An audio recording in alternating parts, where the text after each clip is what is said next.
반갑습니다. 요즘 날씨가 장난 아니죠. 비가 와. 며칠 비가 와가지고 거의 봄이 오려나? 어이없는 생각까지. 이제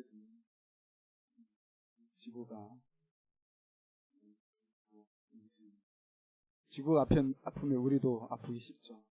여러분, 날씨 극적 변화가 되는데 금방 신기십니다.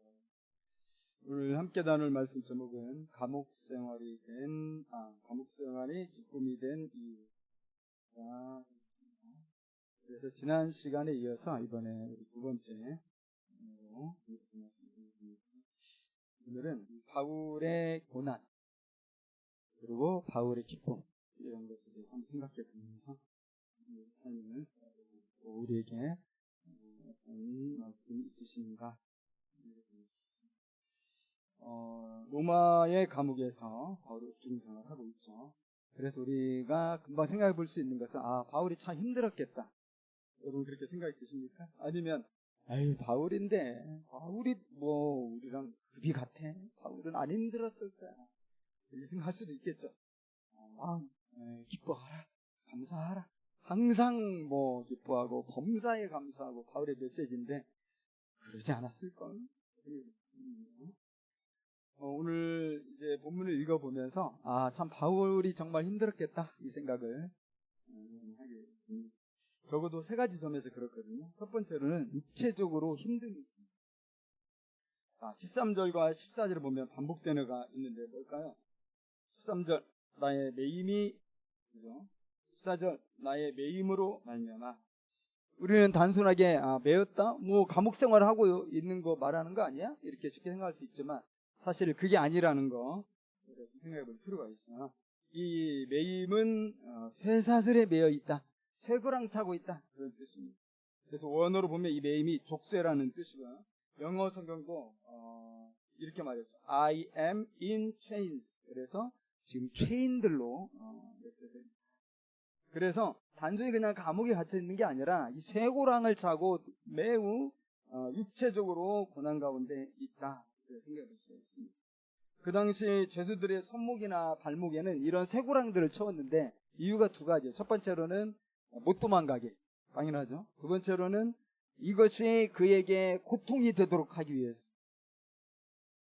당시 수감 기록이 역사적 기록으로 남아 있는데 보면은 이 손이나 발이 족쇄의 조임과 무게를 견디지 못해가지고 이 죄수들이 불구가 되는 경우들이 왕왕 있었다고.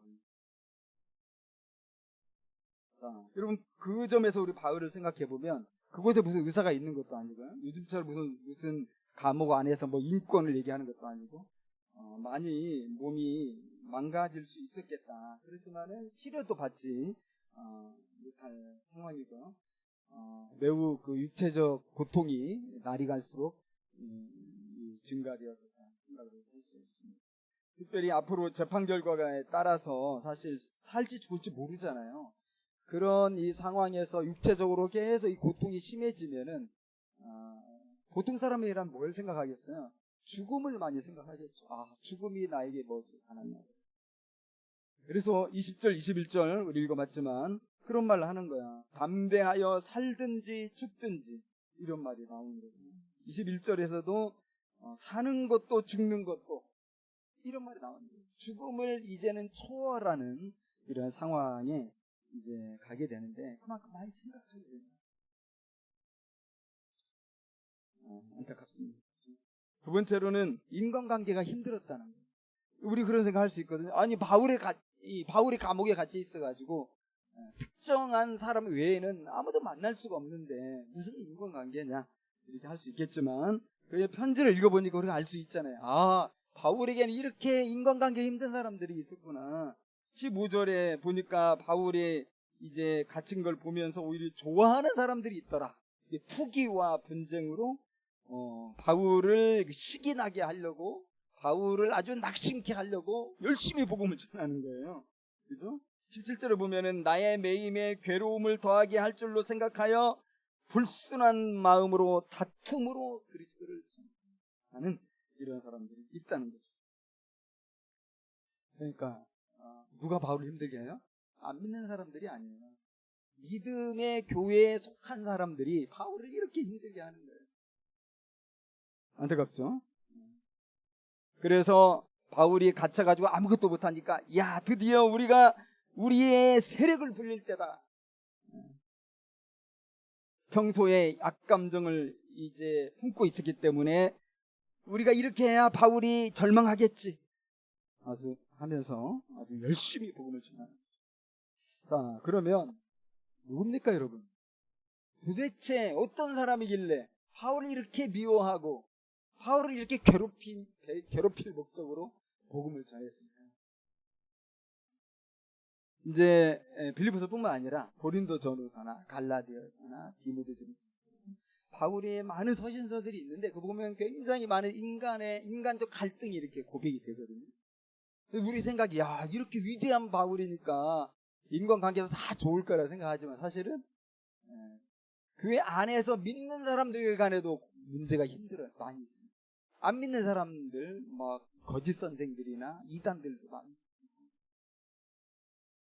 누가 그렇게 바울을 힘들게 했습니까? 또 어떤 사람들이 이렇게 바울을 안 좋게 봤을까? 그래서 많은 신학자들 연구하죠. 근데 추측만 무성해요. 딱 누구다라고 이렇게 아무도 대답을 못해요. 그래서 뭐 우리가 굳이 그걸 알 필요는 없을 것 같고. 여러분 어떻습니까? 여러분의 인간관계는 가난하십니까? 만나는 모든 사람들과 정말 부드러운 윤활유를 친 기계가 잘 돌아가듯이 그렇게 원활합니까? 아니면 힘든 경우가 있습니다. 우리 삶에도 가장 힘든 요소 중 하나가 뭐냐면 인간관계. 어떤 유명한 정신과의사가 말했는데 자신에게 찾아오는 환자들과 대화하다 보면 결국은 어디로 가냐? 결국은 인간관계에서 오는 상처와 갈등, 이것이 도져가지고 정신과를 찾아온다. 그가 설립한 대인관계 연구소가 있는데 그것의 설문조사에 의해서 보니까 조직 내에서 받는 스트레스 제일 원인이 뭐냐? 86%가 인간관계라고 돼요. 그래서 예나 지금이나 정말 이 인간관계는 더 힘들다. 우리가 만나는 모든 사람과 정말 하하호 할 수 있으면 얼마나 좋겠어. 안 되는 거야. 왜냐하면 이게 이익이 걸려 있으니까. 다 경쟁이고 그러다 보면 싸움이 일어나고 내면에 또 갈등이 막 부딪혀지고 고통스럽죠. 그래서 이 위대한 사도 바울도 이런 인간관계 문제를 피할 수는 없어요. 여러분 자신의 약함과 감옥 생활을 틈타서 더 신나게 일하고 자신의 이 위기를 이용해서 더 막 힘을 내고 자기 이름까지도 지워버리려고 하는 이들을 생각한다면 여러분 바울이 인간적으로 얼마나 힘들겠냐. 자, 세 번째로는 영적 정신적 힘듦이었어. 로마에 갈 때 바울이 비록 제수의 몸으로 갔어요. 그러나 비전이 있었죠. 무슨 비전입니까? 내가 로마도 보아야 하리라. 로마를 지나서 내가 스페인까지 가리라. 땅 끝까지 가서 하나님의 이 사랑과 영원한 생명의 복음을 증거해서 절망 가운데 있는 많은 사람들이 진짜 기쁨을 찾는 것을 보고 싶었고 주님의 뜻이 하늘에서 이루어진 것처럼 저 땅 끝까지 하나님 나라가 정말 펼쳐지면서 이루어질 걸 너무나 기대했는데 비록 제수로 갔지만 무죄 석방될 줄 알았어요. 이 가이사에게 호소했잖아요. 가이사에 호소하고 나의 진정성 있는 이 나의 증언을 하게 되면 내가 죄가 없는 것을 누구나 다 알 것이고 나는 석방될 것이다. 믿음을 가지고 갔는데 어떻게 된 거예요? 이 감옥에서 풀려날 기미가 보이지 않는 것입니다. 심지어 사형을 당할 수도 있는 상황이 일어나는 것입니다. 여러분 제가 이전에도 말씀드렸지만 우리 인간이라는 존재는 동물과 달라가지고 의미가 있어야 삶을 살 수 있단 말이에요. 뭔가 의미가 있어야만 고난들을 헤쳐갈 수 있다는 거예요. 로고스 세라피라고 말씀드렸잖아요. 의미를 못 찾으면요 우리는 개나 돼지가 아니기 때문에 배부른 것으로 만족할 수 없어요. 인생이 불행해집니다. 의미를 못 찾으면 내가 왜 살지? 내가 배는 부르는데 내가 왜 사는지 모르겠다. 심각하죠? 자, 그런데 지금 감옥에서 바울이 그런 상황에 있다는 것을 우리가 확인이 된다는 거예요. 여러분 12절을 보면 바울 자신이 감옥에 갇힌 일에 대해서 야 정말 주님의 이것도 주님의 은혜다. 이것도 내 감사정국이다. 이렇게 말하는 게 아니에요. 뭐라고 말했습니까? 내가 당한 일이라고 표현하죠. 여러분 좋은 일이고 보람 있는 일인데 내가 당했다 이런 표현 씁니까? 당했다는 표현은 괴로울 때 하는 말이에요. 당했다는 표현은 억울한 일이 발생했을 때 하는 말이고 내가 예상치 않은 어떤 불행한 일에 닥쳤을 때 내가 정말 운명에 당했다.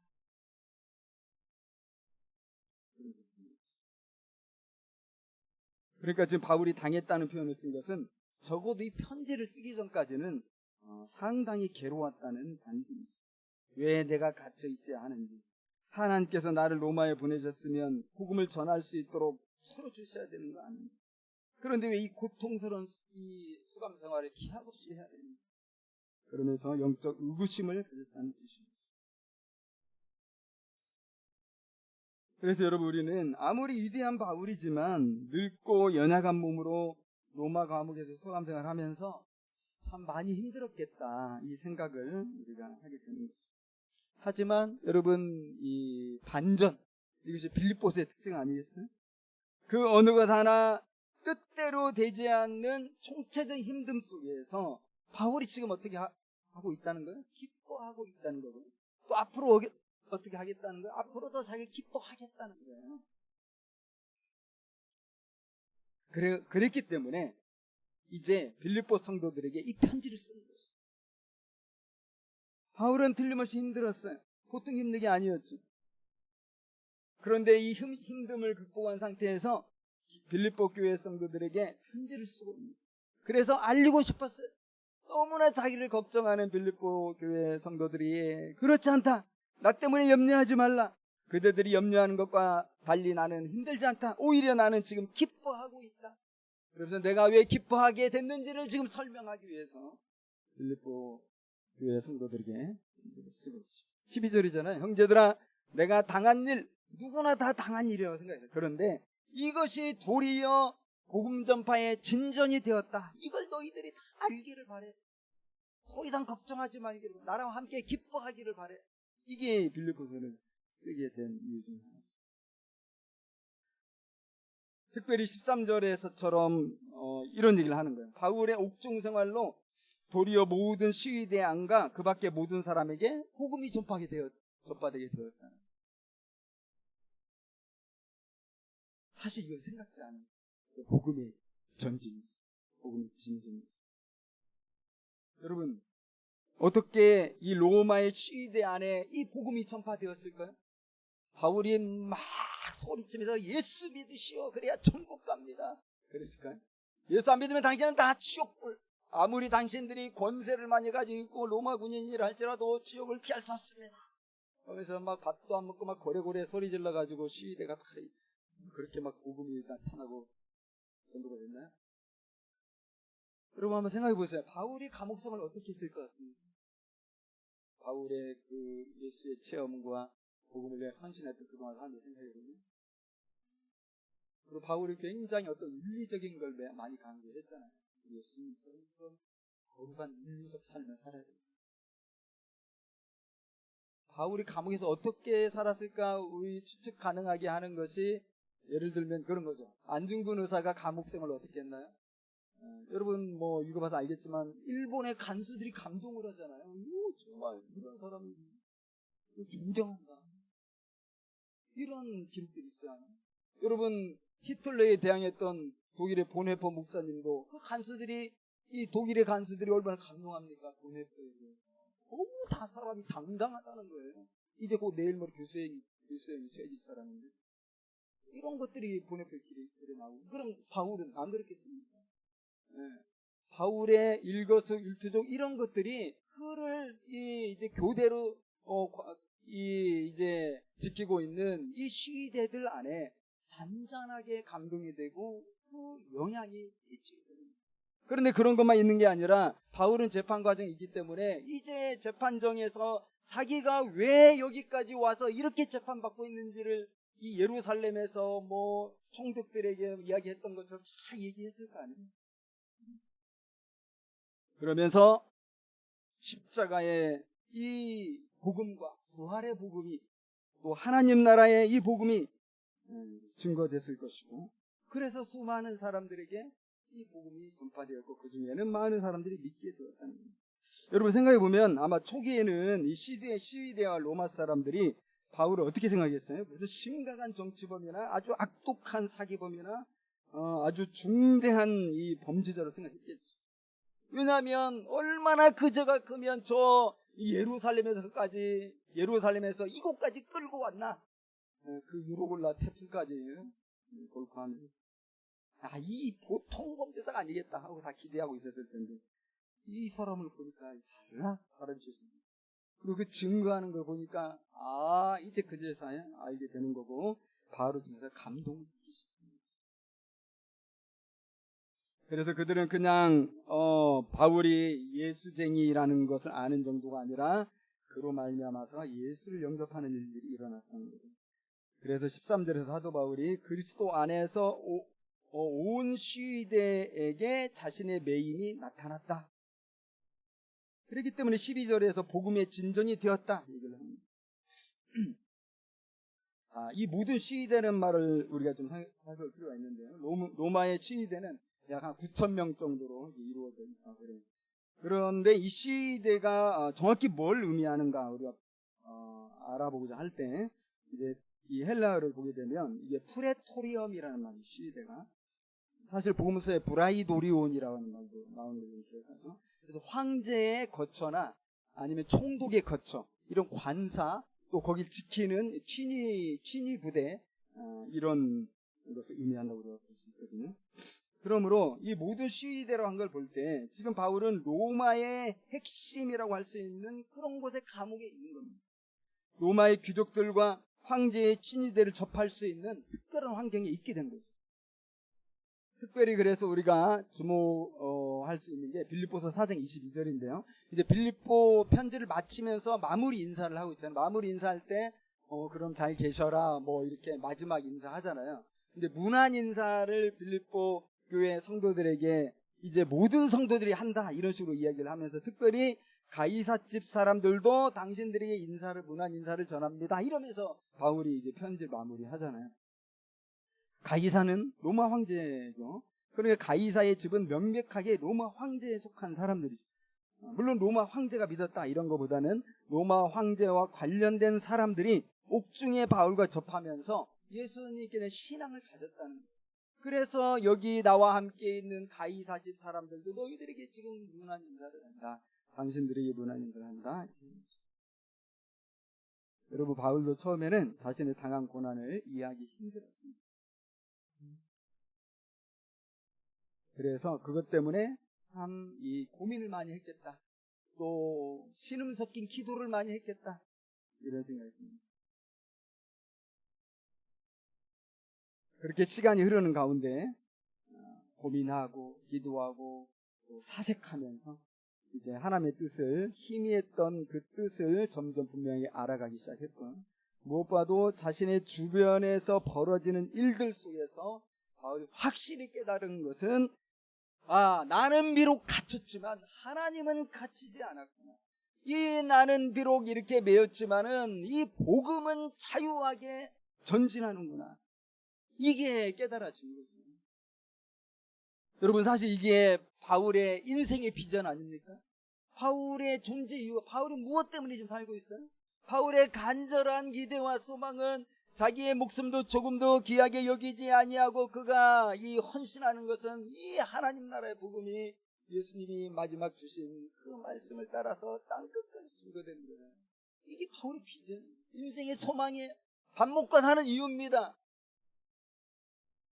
그러니까 바울의 꿈이 지금 이루어지고 있는 거예요. 여러분 바울이 황제의 시위대 안에 있는 로마 감옥에 갇히지 않았으면 어떻게 이 로마의 심장부에 이렇게 복음이 증거될 수가 있습니까? 감옥이 갇혔기 때문에 정말 이런 험한 일을 당했기 때문에 놀라운 일이 벌어집니다. 그래서 그렇게 말합니다. 내가 당한 일이 도리어 복음 전파의 진전이 되고, 그래서 기쁨이 시작합니다. 또 우리가 생각해 볼게, 자신의 고난과 환란으로 이제 감옥에 갇힌 상태인데, 로마에서 바울은 복음 역사가 위축될 걸 예상했습니다. 로마의 성도들이, 또 자기를 아는 성도들이 이 선교에서 후퇴할 줄 알았습니다. 왜냐하면 그 당시에는 이제 그 네로 시대였단 말이에요. 그래서 이 예수를 믿는 이들에 대한 핍박이 굉장히 잔인했죠. 타키투스라는 당시 유명한 로마 역사가가 있는데, 그 역사가가 그 당시 신앙생활을 했던 초대교회 사람들의 최후를 기록한 기록이 있습니다. 잔인하지만 읽어드리겠습니다. 그리고 그들은 조롱당하며 최후를 맞았다. 그들은 짐승의 가죽에 둘둘 말린 후 개들에게 찢겨 죽었다. 십자가에 못 박힌 채로 해가 지면 밤을 밝히는 등불로 사용하기 위해 그대로 태워지기도 했다. 그렇기 때문에 바울이 이 상황을 알고 있죠. 그래서 자기가 감옥에 갇히면서 당연히 복음이 퇴보할 줄 알고, 복음을 전하던 많은 성도들이 위축될 줄 알고, 믿음을 버리는 사람들도 있을 줄 알고, 그렇게 생각하고 예상하고 있었는데, 이게 웬일입니까? 도리어 바울을 생각하면서 겁없이 말씀을 전했다는 거예요. 14절이 바울이 감동적으로 얘기하는 거잖아요. 형제 중 다수가 나의 매임으로 말미암아 주 안에서 신뢰함으로 겁없이 하나님의 말씀을 더욱 담대히 전하게 했어요. 계속 힘 있는 단어들이 동원되고 있죠. 겁없이, 더욱 담대히, 주 안에서 신뢰하고. 이건 정말 바울이 생각해 못한 거예요. 자기는 말은 영적 지도자잖아요. 사도로서 책임을 다하지 못하고 감옥에서 지금 죽어가고 있는데, 모든 게 다 무너질 줄 알았는데 오히려 더 잘 되더라. 많은 생각을 좀 들게 하는 거 아니겠어요? 우린 내가 잘 돼야 우리가 참 마음 편한데, 오히려 내가 못 될 때 하나님이 잘 되실 수 있구나. 완전 이게 사고에.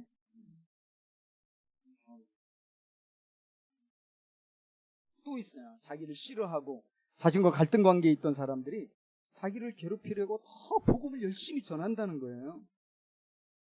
그래서 그 생각해 보니까, 야, 그렇다면 이것은 내가 슬퍼할 일이 아니고 이건 정말 기뻐할 일이다 하면서 또 성도들에게 알리는 거예요. 18절에서 그러면 무엇이냐? 거칠애로 하나 참으로 하나 무슨 방도로 하든지 전파되는 것은 그리스도니 이로써 나는 기뻐하고 또한 기뻐하리.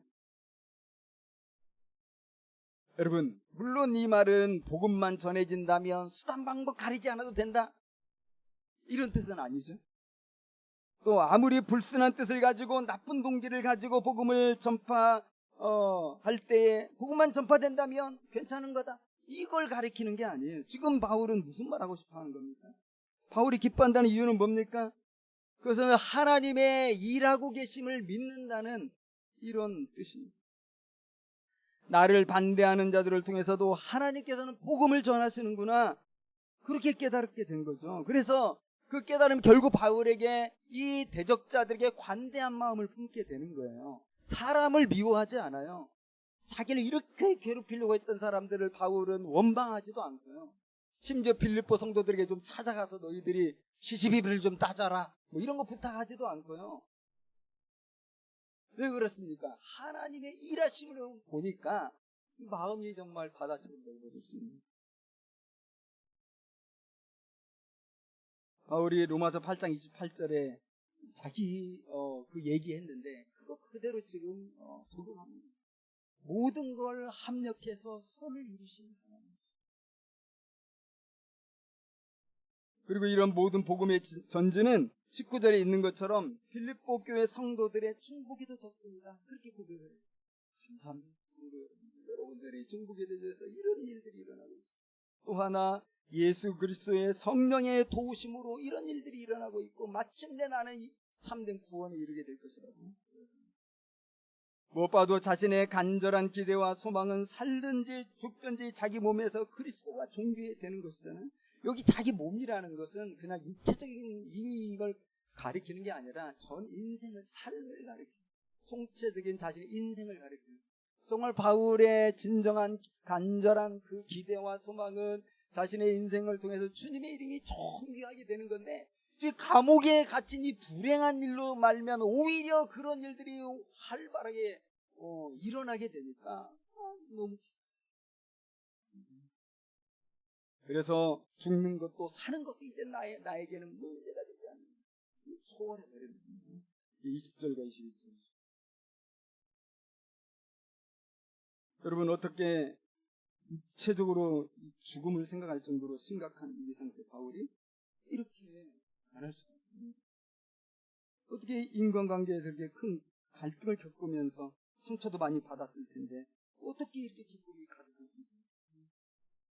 또 죽든지 살든지 죽지 살지 모르는 이 어두움의 상황에서 영적으로 시험 들었던 사도 바울이 어떻게 이렇게 기뻐하고 또 앞으로 기뻐할까? 믿음으로 이렇게 했을까요, 여러분? 우리가 믿음으로 그렇게 했다, 뭐 정답은 정답이죠. 그러나 그렇게 말하기에는 너무 부족하죠. 또 한편으로는 복음이 막 전파되니까 기뻐하는 거 아니야, 이렇게 말할 수 있는 거죠.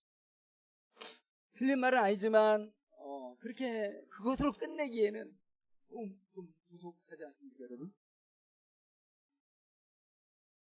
사랑하는 여러분, 바울이 처한 상황과 우리는 다르죠. 그러나 오늘날 신앙생활하는 우리들도 어떻습니까? 편안합니까? 우리들도 많은 고난을 겪어요. 육체적인 고난을 겪어요. 또 막 복잡한 인간관계, 가정에서부터 직장에서부터 사회에서부터 막 열려있죠. 또 경제적인 이 고난은 또 얼마나 큽니까? 미래를 예측하려고 해도 우리는 예측하고, 정신적으로 낙심되는 일도 많고, 또 때로는 막 신앙도 막 회의가 들어요. 그래서 진짜 하나 믿어요. 우리도 좀 바울처럼 기뻐하는. 여러분, 바울이 감옥에 갇힌 첫날부터 기뻐했다는 것이 아니라는 걸 우리가 이해할 필요가 있는 것 같습니다. 처음에 바울은 아까도 말씀드렸지만 자기가 표현한 대로 시험을 당했다고 했어요. 시간이 갈수록 그것이 더 심해졌습니다. 하나님께 많은 의문을 가지고 기도할 수밖에 없었겠죠. 진짜 주님은 나에 대한 생각을 하고 계시는 거예요.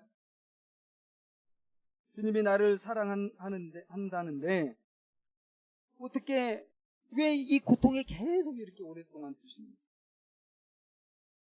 복음을 전할 일념으로 로마에 왔는데 왜 상황은 더 어두워져만 가는가? 도대체 당신의 뜻은 무엇입니까? 여러분, 질문을 던졌겠죠. 그러면서 잠도 잘 안 왔겠죠.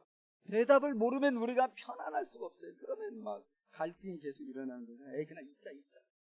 그 상황이 그런 상황이 아니고 먹습니다. 이거 해결해야 되는 거예요. 그렇게 영적인 씨름하는 이 상황 속에서 이 바울이 깨달은 건 이 로마의 심장부에 생각지도 않게 복음이 천대에 들어가는 것을 이제 보게 되는 것이죠. 어느 날 이뿐만 아니라 또 동역자들이 더 거부시 복음을 전파하고 또 반대자들도 복음을 전파하고, 이런 걸 보면서 바울이 확실하게 깨닫는 바가 뭡니까, 여러분? 하나님의 놀라운 섭리가 있는 거구나. 나는 도저히 생각지도 못하고 예상치도 못하고 아무리 생각하기도 도저히 도달할 수 없는 이 결론이었는데, 하나님의 섭리가 있구나. 하나님이 일하시는 방식이 있구나. 하나님의 섭리 방식을 깨달은 거예요. 이것이 바울의 기쁨의 특징입니다. 그래서 여러분, 바울 서신, 이 빌립보서뿐만 아니라 많은 바울 서신에서 가장 많이 나오는 단어 중에 하나가 뭔지 아세요? 주 안에서. In Christ. 주 안에서. 여러분, 그래서 우리가 고난당할 때 가장 중요한 것이라고, 중요하게 우리가 해야 될 것이라고 한다면 하나님 앞에서 사색하는 시간을 갖는 것입니다. 세상 사람들과 다르죠. 세상 사람들은 일이 안 풀리고 고난당하면 어떻게 합니까? 친한 술 친구들 불리겠죠. 부어라 마셔라 검사들 이제 필름이 끊길 때까지 술 마시면서 모든 막 어려움과 괴로움과 고통을 잊고자 하겠죠. 또는 한없는 수다로 풀어놓을 수도 있겠죠. 또는 줄담배를 피면서 담배의 연기와 함께 이 모든 고민을 허공으로 날려버리고 싶은 이런 또 이 행동을 하게 됩니다. 또는 인터넷에 매달릴 수도 있습니다. 그것도 아니면 누군가 타켓이나 희생장을 정해놓고 화풀이를 하면서 다 너 때문이야. 스트레스를 줄 수도 있고. 여러분 제가 최근에 한 가지 조사를 봤는데 미국 사람들은 이 삶의 복잡한 문제를 어떻게 풀어나가나? 마약을 상당히 많이 드세요. 여러분 이 마약 때문에 특별히 어느 한 마약으로 인해서 6년 만에 21만 명이 죽었어요. 21만 명. 2015년에서 2021년 최근이죠. 그 사이에 21만 명이 마약 중독으로 죽었는데 이 숫자는 자살과 코로나19로 죽은 숫자보다도 많은 숫자라고 하고요. 이 마약의 이름이 뭐냐면 펜타닐이. 근데 이것은 원래 아주 위급한 환자에 쓰는 이 마취제, 진통제 계통이거든요. 근데 이것을 불법적으로 쓰는 거죠. 18세에서 49세, 50세 직전인데 이들의 사망 원인 유리가 이 불법 펜타닐 중독이에요. 이게 얼마나 그렇게 심해요. 여러분 사람들은 스트레스와 힘든 삶을 그런 식으로 해결하려고 그래요. 잊으려고 그래요. 강력한 어떤 중독을 통해서 내가 해방되고 싶어요. 이걸 우리는 뭐라고 얘기합니까? 전형적인 세상 방식이고 우리 그리스도인의 입장에서 이야기하면 이것은 주 밖에서 문제를 해결하는 이런 것이죠. 우리들은 여러분 누굽니까? 크리스찬, 하나님의 자녀들. 우리는 어떤 힘든 일을 만나든지 어떻게 해야 되는 거예요?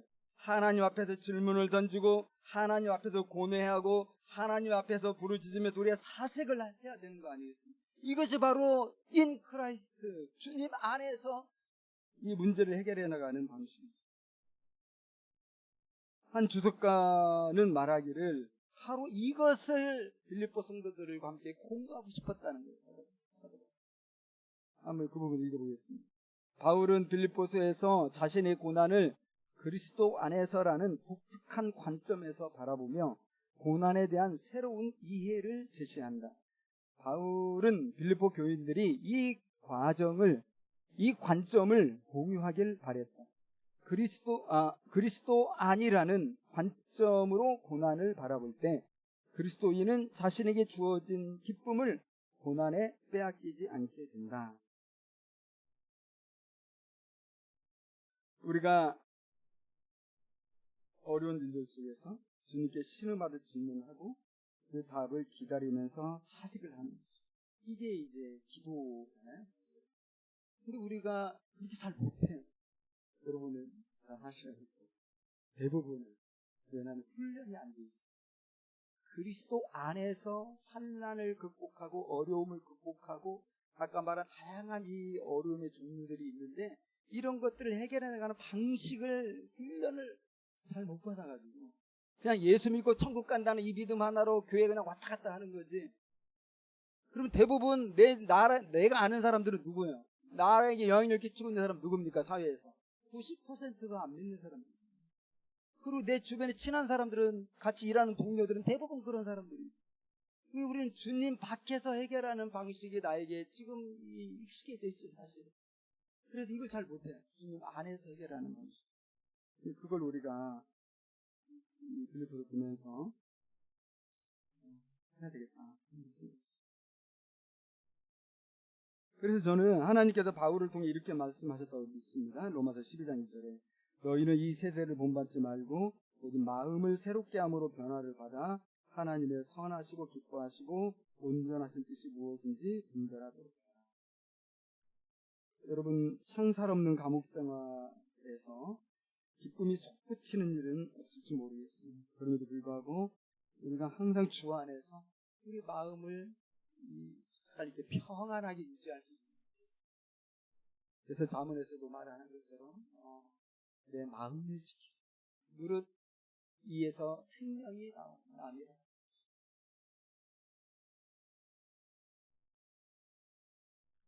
그래서 여러분 한 가지 제안하고 싶은 것은 이런 어려운 일 가운데 혹시 있다면요. 여러분들이 세상 사람들이 하는 것처럼 그런 방식으로 해결하지 마시고 전혀 다른 방식으로 하는 문제를 해결해야 됩니다. 왜냐하면 하루에 5분 정도 시간을 딱 픽스시키고 그 시간만큼은 하나님 앞에 서는 거예요. 그리고 하나님께 질문을 던지는 거예요. 그리고 하나님께 말씀드리는. 그러다 보면 어떤 생각이 들 것 같습니까? 말씀이 떠오르는 거예요. 그 말씀에 어떤 말씀이 있더라? 성경에 그런 말씀이 있었던 것 같은데? 그러면서 성경을 이제 찾고 또 묵상하고 이렇게 되겠죠. 5분을 그렇게 꾸준히 하다 보면 10분이 되거든요.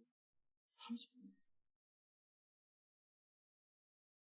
올 한 2023년도 여러분 좋은 일만 일어나겠습니까? 새해 복 많이 받으시고 좋은 일만 가득하길 바랍니다. 우리가 덕담을 주고받지만 우리는 다 그냥 희망 상황인 거 알아요. 2023년도 이렇게 힘든 일만 겪을 예정입니다. 그래서 내가 이 방식을 깨닫고 세상 방식으로 해결하려고 그러다 주님 안에서 우리가 해결하고 이 기쁨을 누릴 수 있고 이 평안을 누릴 수 있고 한다면 얼마나 좋을까. 저도 정말 그렇게 되길 바라거든요. 여러분도 정말 그렇게 되길 바라요.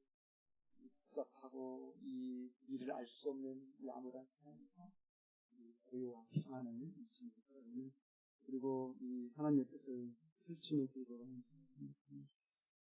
그렇게 기도하겠습니다. 감옥에 갇힌 바울의 고난과 그가 어떻게 하나님의 섭리를 깨닫게 되는지 보면서 우리의 삶에 있습니다. 저도 예수 그리스도 안에서 이 복잡하고 문제 많은 세상에서 평안을 되찾고 나아가 기쁨을 누리고 기쁨은 세상에 증거가 될 수 있습니다. 기도하겠습니다.